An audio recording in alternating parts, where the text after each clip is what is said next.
আমাদের অনন্য স্টোরি সকল প্রকার পার্ট গল্প দেখতে আমাদের চ্যানেলটি সাবস্ক্রাইব করে পাশে থাকা বেল আইকনটিতে ক্লিক করে অল নোটিফিকেশন অন করে দিন। সাকিবের কথায় সবাই হেসে দিল, তবে হাসি নেই ইয়াদের মুখে। প্রাণপ্রিয় বন্ধুগুলো আজ বিরক্ত লাগছে ইয়াদের কাছে, তবে সেটা প্রকাশ করল না ইয়াদ। চুপচাপ ওদের হাসি মজা সহ্য করছে।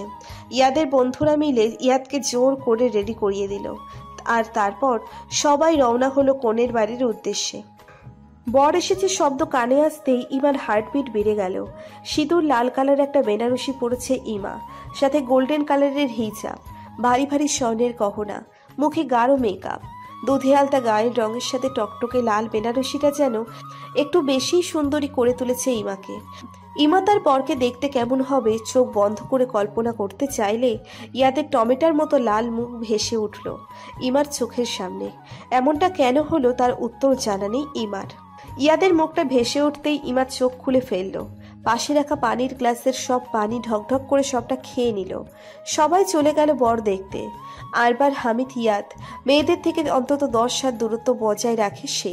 সেখানে আজ তার আশেপাশে মেয়েরা গিজগিজ করছে, আর তাতে সে চরমভাবে বিরক্ত। কোথাও গেলে গার্ড নেয় না ইয়াদ, কারণ সে নিজের আত্মরক্ষা নিজেই করতে পারে। কিন্তু বিয়ে করতে এসেছে গার্ড নিয়ে, যাতে তাকে মানুষের ভিড় থেকে বাঁচাতে পারে।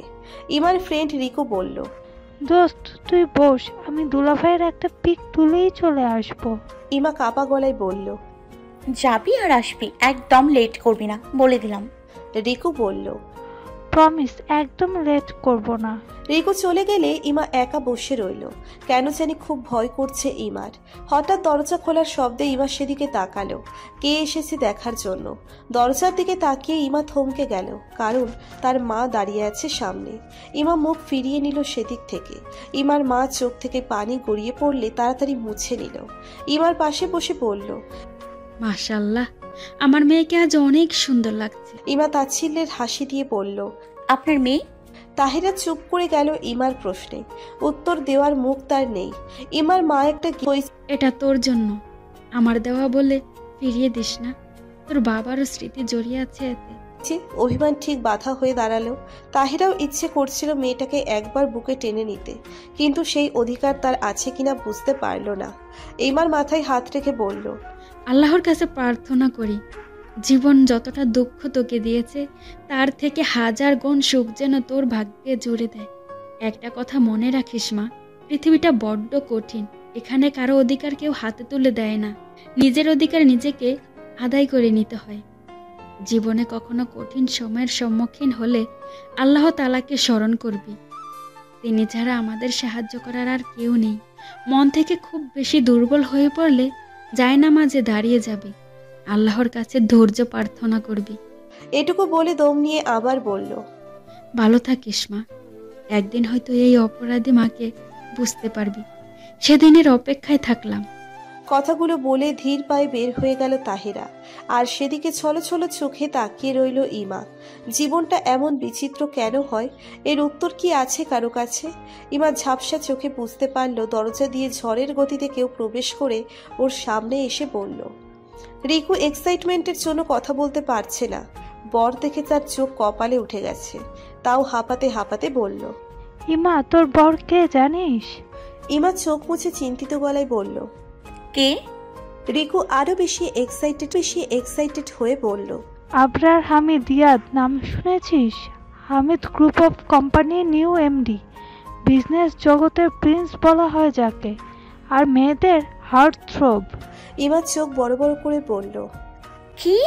রিকু বলল, হ্যাঁ রে, আর আজ যা লাগছে না দেখতে পুরো আগুন। মেয়েগুলো মনে হচ্ছে চোখ দিয়ে গিলে খাচ্ছে, কিন্তু তোর কপালে কি আছে আল্লাহ জানে, কারণ উনি মেয়ে। আসবো ভাবি? রিকুর আর পুরো কথা শেষ করা হলো না। রিকু আর ইমা দুজনেই দরজার দিকে তাকিয়ে দেখে কথার সাথে ইয়ানা দাঁড়িয়ে আছে। উত্তরের অপেক্ষা না করেই কথা তাকে নিয়ে রুমে ঢুকলো। ওরা মজা করছে আর ইমা চুপচাপ বসে ইয়াদের কথা ভাবছে। সেদিনের কথা মনে হতে মুচকি হাসলো ইমা। তার মনে ইয়াদের জন্য পজিটিভ ধারণা তৈরি হয়েছিল, তাই মনে করছে ইয়াদকে সে যেমন দেখেছে ইয়াদ তেমনই। যখন ওর বিশ্বাসটা ভাঙবে কি হবে সেটা হয়তো এখন ভাবতেও পারছে না। ইনার বেনারসির সাথে ম্যাচিং লাল টকটকে শেরওয়ানি, সাদা পাজামা, জেল দিয়ে সেট করা চুল, হাতে রোলেক্সের লেটেস্ট কালো রঙের ঘড়ি, পায়ে খয়েরি কালারের বরের জুতা। দুজনের শপিং ইয়ানা করেছে। ইয়াদের দিক থেকে আজ চোখ ফেরানো দায় হয়ে গেছে। মাথার পাগড়িটা শুরু থেকেই রনিতের হাতে রয়েছে। ইয়ানা করেছে। ইয়াদের দিক থেকে আজ চোখ ফেরানো দায় হয়ে গেছে। মাথার পাগড়িটা শুরু থেকেই রনিতের হাতে রয়েছে। ইয়াদ দাঁতে দাঁত চেপে রনিতকে ডেকে বলল, আমার পক্ষে বেশিক্ষণ এসব টলারেট করা একদমই সম্ভব নয় রনিত, যা করা তাড়াতাড়ি করো। রনিত দাঁত কেলিয়ে বলল, বিয়ে করার এত তাড়া স্যার? আগে বিয়ে তো দূর, মেয়েদের নামই শুনতে পারতেন না। ইয়াদের অগ্নি দৃষ্টি রনিতের দিকে পড়তেই রনিতের কথা আটকে গেল। থতমত খেয়ে বলল, স্যার আমি এখনই বলে আসছি। ইমার রুমে সবাই ইমাকে নিয়ে মজা করছিল। একটু পরই কাজী সাহেব আরো বেশ কিছু মানুষ সেখানে গেল। ইয়ানা তখন সেখানেই ছিল। বিয়ে পড়ানো শুরু হয়ে গেল। বঙ্গোপসাগরে নিম্নচাপের সৃষ্টি হয়েছে, তাই এতগুলো স্টুডেন্ট নিয়ে স্যারটা রিস্ক নিতে চায়নি। দুদিন পরে ফেরার কথা থাকলেও আবহাওয়া অনুকূলে না থাকায় দুদিন আগেই ঢাকা ফিরে এলো সবাই। ভার্সিটিতে কিছু কাজ ছিল, সেগুলো কমপ্লিট করে আরমান একটা ট্যাক্সি ডেকে বাসার উদ্দেশ্যে রওনা দিল। না চাইতেও ইমার জন্য শামুকের বেশ কিছু জিনিস কিনে এনেছে আরমান। কথার জন্য কেনার সময় কিছু জিনিস ইমার জন্য পছন্দ হয়ে যায়, তাই নিয়েই এসেছে। এই প্রথম আরমান ইমার জন্য কিছু কিনেছে। ইমা ব্যাপারটা কিভাবে নেমে সেটা চিন্তা করছে আরমান। বাড়ির সামনে এসে থমকে গেল আরমান। পুরো বাড়ি সাজানো আর মানুষের আনাগোনা দেখা যাচ্ছে। ভুল ঠিকানায় এসেছে মনে করে আশেপাশে তাকিয়ে দেখতে লাগলো, ঠিকই তো আছে, তাহলে বাড়িটা এইভাবে সাজানোর মানে কি? গেটের সামনে চোখ যেতেই আরমানের পুরো দুনিয়া থমকে গেল। সেখানে গোটা গোটা ইংরেজিতে অক্ষরে লেখা, ওয়েলকাম টু দ্য ওয়েডিং ইমা অ্যান্ড ইয়াদ। লেখাটা পড়ে কেন যেন বুকের বাপাসটায় তীরের মতো আঘাত করলো। আরমানের পুরো দুনিয়া যেন থমকে গেল এক পলকে। ট্যাক্সি ড্রাইভার বারবার ভাড়া চাইছে, সেটা যেন আরমানের কানে আঘাত করলেও মস্তিষ্ক পর্যন্ত পৌঁছচ্ছে না। পাথরের মূর্তির মতো দাঁড়িয়ে আছে সে লেখার দিকে তাকিয়ে। আরমানের নিজেকে পাথর ছাড়া কিছুই মনে হচ্ছে না। এক পা হচ্ছে না, এক পা আগাতে বা পিছাতে পারছে না সে। আরমান নিজেকে নিজেই প্রশ্ন করলো, আমি তো মেয়েকে কখনো ভালোবাসিনি, কেন এত কষ্ট হচ্ছে বুকের বাপাসটায়? গলাও কেমন শুকিয়ে যাচ্ছে না, কেন এমন হচ্ছে? ইমা তো আমার কাছে শুধুমাত্র একটা জেদ ছিল। তবে কি এটা হেরে যাওয়ার কষ্ট, নাকি প্রিয় কিছু হারিয়ে যাওয়ার কষ্ট? কোনটা? স্যার আমার দেরি হইতাছে, ভাড়াটা দেন। ট্যাক্সি ড্রাইভারের বিরক্তি করা কণ্ঠে বলা কথায় আরমানের হুঁশ ফেরে। কাপা হাতে নিজের প্যান্টের পকেট থেকে ওয়ালেট বের করে গাড়ি ভাড়া দিলে সে চলে যায়। আরমান ওয়ালেটটা নিজের পকেটে রেখে হাতটা সামনে এনে ধরলে অবাক হয়ে যায়। আরমানের হাতটা বিরামহীন কাঁপছে। আরমান ধীর পায়ে গেট ঠেলে ভেতরে প্রবেশ করলো। সারা বাড়ি নানা রকম আলোয় ঝলমল করছে। আরমানের রেগে যাওয়া উচিত ছিল সব ধ্বংস করে দেওয়া, কিন্তু তার একটুও রাগ হচ্ছে না, বরং মনে হচ্ছে বুকের উপর কেউ পাথর চাপা দিয়ে রেখেছে। সেটা দেখে সে নিজেই অবাক হয়ে গেল। ড্রয়িং রুমে পা রাখতেই তাকে দেখে কলিজার পানি শুকিয়ে গেল মিস্টার আমিনুল মাহমুদ আর তার স্ত্রী সাহিরা বেগমের। এই সময় ছেলেকে তারা একদমই আশা করেনি। এত মেহমানের সামনে যদি সিন ক্রিয়েট করে তাহলে তারা তাকে সামলাতে পারবে না। মিসেস সাহিরা বেগম ভয়ে বাড়িতে এখানে। বরের দিকে তাকালে তাকে চিনতে একটুও কষ্ট হলো না আরমানের। দেশের বিজনেস আইকন আবরার হামিদ ইয়াদ, আর তার পাশে বসে আছে আরমানের স্টুডেন্ট ঈশান হামিদ। কাজী সাহেব কবুল বলতে বললে ইয়াদ গম্ভীর গলায় কবুল বলে দেয়। তারপর রেজিস্ট্রি পেপারে সাইন করে দেয়। সাইন করতে করতে ইয়াদ মুচকি হেসে মনে মনে বলে, welcome to hell mister Abrar Hamid ইয়াদ। বিয়ে পড়ানো সম্পন্ন হলে সবাই মোনাজত ধরলে আরমান সেদিকে একবার দেখে পা বাড়ালো ইমার রুমের দিকে। দরজা ঠেলে ভেতরে ঢুকতেই রুমের বাইরে মোনাজত শেষ করে তাকালো আরমানের দিকে। আরমানকে দেখে ইমার কলিজা শুকিয়ে গেল। অন্যদিকে আরমানকে দেখে চোখ বড় বড় করে ফেললো ইয়ানা। একবার আরমানের দিকে তাকাচ্ছে, আর একবার ইমার দিকে তাকাচ্ছে। ইয়ানা ভাবছে, আরমান স্যার এখানে আর ইমা ভাবির দিকে এভাবে তাকিয়ে আছে কেন? নামটা উচ্চারণ করে থেমে যায় ইয়ানা। বড় বড় চোখ করে তাকায় ইমার দিকে। আরমানের ভয়ে ইমার কপালে বিন্দু বিন্দু ঘাম জমতে শুরু করেছে। ইয়ানা অবাক চোখে ইমার দিকে তাকিয়ে ভাবল, তবে কি এই সেই ইমা? আমি কি তাহলে কোনো ভুল করেছি ভাইয়ার সাথে ইমার বিয়ে দিয়ে? কিন্তু ভুল কেন হবে? আরমান স্যার বা ইমা কেউ তো কাউকে ভালোবাসে না, তাহলে ভুল কেন হবে? তবে স্যারের দৃষ্টি দেখে মনে হচ্ছে স্যার ইমাকে ভালোবাসে, আর ইমার দৃষ্টিতে দেখা যাচ্ছে ভয়। ইয়ানা দুজনের দৃষ্টি দেখে দোটানায় পড়ে গেল। তবে আরমানের চোখে ইমার জন্য ভালোবাসা দেখে ইয়ানার কেন যেন ভালো লাগছে না, কষ্ট হচ্ছে ইয়ানার। কথা আরমানের দিকে এগিয়ে গিয়ে বলল, ভাইয়া, তোমার তো আরো 2 দিন পরে আসার কথা ছিল, আজ চলে এলে যে? আরমান থমথমে গলায় বলল, ভুল সময় চলে এসেছি মনে হয়, তাই না রে? কথা অবাক হয়ে বলল, কি বলছো? আরমান আর কিছু না বলে ইমার থেকে দৃষ্টি সরিয়ে রুম থেকে বের হয়ে গেল। ইয়ানা বলল, ভাবি, আরমান স্যার তোমাদের বাড়িতে কেন? ইমা প্রচন্ড ভয় পেয়েছিল আরমানকে দেখে, তাই ইয়ানার প্রশ্নে চমকে উঠল, কিন্তু উত্তর দিতে পারল না। তা দেখে কথা বলল, এটা আরমান ভাইয়ের বাড়ি, তাই সেখানে। ইয়ানা অবাক হয়ে বলল, মানে?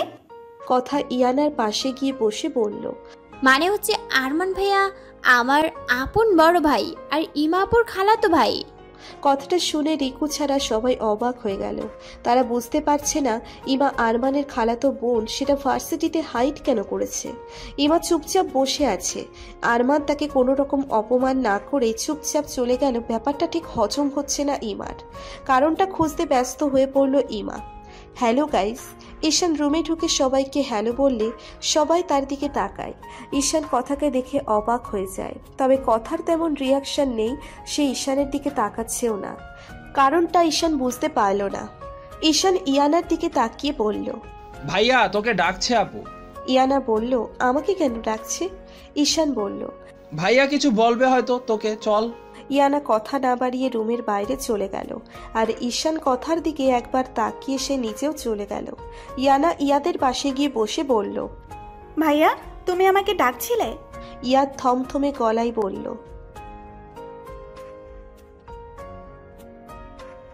ইয়ানা অবাক হয়ে বলল, ভাইয়া এটা কেমন কথা? কেবল বিয়ে শেষ হলো এখনই। ইয়াদ রেগে বলল।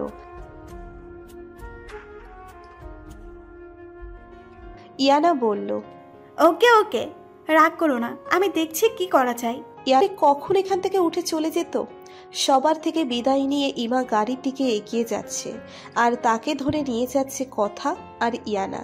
গাড়িতে ওঠার আগে কথাকে একবার শক্ত করে জড়িয়ে ধরে নীরবে চোখের পানি ফেললো ইমা, আর চোখে তাকালো দূরে দাঁড়িয়ে থাকা নিজের জন্মদায়িত্রী মায়ের দিকে। ইমার মা আর নানু ভেজা চোখে তাকিয়ে আছে তার দিকে, আর ছাহিরা বেগমের ঠোঁটের কোণে তৃপ্তির হাসি। আরমান নিজের রুমের ব্যালকনি থেকে যেন আরো তীব্র রূপ ধারণ করল, মনে কেউ টেনে হিচড়ে বারবার নিচ্ছে। আরমানের চোখ ঝাপসা হয়ে এলো। আরমান চোখ হাতে নিয়ে বুঝতে পারল চোখ ভিজে গেছে পানিতে। আরমান হাতটা সামনে এনে হাতে লাগা পানির দিকে অবাক হয়ে তাকালো। আরমান বিড়বিড় করে বলে উঠল, আমি তো মেয়েকে ভালোবাসি না, তাহলে আমার কেন এত কষ্ট হচ্ছে ওকে অন্য কারো হতে দেখে? তবে কি প্রতিশোধ নিতে গিয়ে ভালোবেসে ফেলেছে ওকে? কিন্তু ও তো এখন অন্য কারো স্ত্রী, এখন আর আমার বিন্দু মাত্র অধিকার নেই ওর উপর। কথাগুলো ভাবতেই আরমানের চোখ থেকে শ্রাবণ ধারা বয়ে যেতে লাগলো। আরমান তাকিয়ে দেখলো ইমা গাড়িতে উঠে গেল। আজ ইমাকে দেখতে পরীর মতো লাগছে, একেবারে লাল টুকটুকে বউ। আরমান আর দাঁড়াতে পারল না, ব্যালকনিতে নিজের রুমে এসে বেডে শুয়ে পড়ল। এসে ফ্রেশও হয়নি, সেভাবেই আছে। এখন একটা সিগারেট না হলে থাকা সম্ভব নয়। আরমান হন্ততন্ত হয়ে খুঁজে সিগারেটের প্যাকেটটা বের করে একের পর এক সিগারেট শেষ করতে লাগলো। আর না চাইতেও চোখের নদী ঠিক বয়ে চলেছে। ইমা আসার সময় কান্না না করলেও এখন গাড়ি চলতে শুরু করলে তার প্রচণ্ড কান্না পাচ্ছে। এই বাড়িতে এতগুলো বছর কাটিয়েছে সে, কত তিক্ততার অভিজ্ঞতা এই বাড়ির আনাচে কানাচে জড়িয়ে আছে, সাথে আছে গুটি কয়েক সুখের স্মৃতি। কথা আর নানু ছাড়া সুখের স্মৃতিতে আর কারো অস্তিত্ব খুঁজে পায় না ইমা। নাক টানার আওয়াজে বিরক্ত হয়ে ইয়াদ ফোন থেকে চোখ সরিয়ে পাশে তাকিয়ে দেখল তার সদ্য বিবাহিত স্ত্রী কাঁদছে। লম্বা ঘোমটা টানা, তাই মুখ দেখা যাচ্ছে না। ইয়াদের ইচ্ছে করছে এখানে নামিয়ে দিয়ে চলে যেতে, কিন্তু এখন সেটা সম্ভব নয়। আর মেয়েটার সাথে একটা কথা বলারও বিন্দুমাত্র আগ্রহ নেই ইয়াদের, তাই কানে হেডফোন গুঁজে কান শুনতে পেলে সিটে হেলান দিয়ে। ইমারও হেলদোল নেই পাশের মানুষটা কি করছে তা নিয়ে। সে বাইরের দিকে তাকিয়ে চোখের পানি ফেলতে ব্যস্ত। ইমা ভেবেছিল তার বর তাকে কিছু বলে অন্তত সান্ত্বনা দিবে। সে আর চোখে পাশে তাকিয়ে দেখতে পেল ইয়াদ সিটে হেলান দিয়ে চোখ বন্ধ করে আছে। আজ সত্যি ইয়াদকে অনেক বেশি হ্যান্ডসাম লাগছে দেখতে। ইমা লজ্জা পেয়ে চোখ নামিয়ে নিল ইয়াদের থেকে। 20 মিনিটের মধ্যে ইয়াদের বাড়ির সামনে এসে গাড়ি থামালো। ইমা অবাক চোখে তাকালো বাড়িটার দিকে। এটা তার কাছে বাড়ি নয়, বরং রাজপ্রাসাদ মনে হচ্ছে। ইমা ভয়ে এক ঢোক গিলে নিল। এত বড় বাড়িতে সে মানিয়ে নেবে কেমন করে, আর এত বড় বাড়ির মানুষগুলো কেমন হবে সে নিয়েও ভয় পাচ্ছে।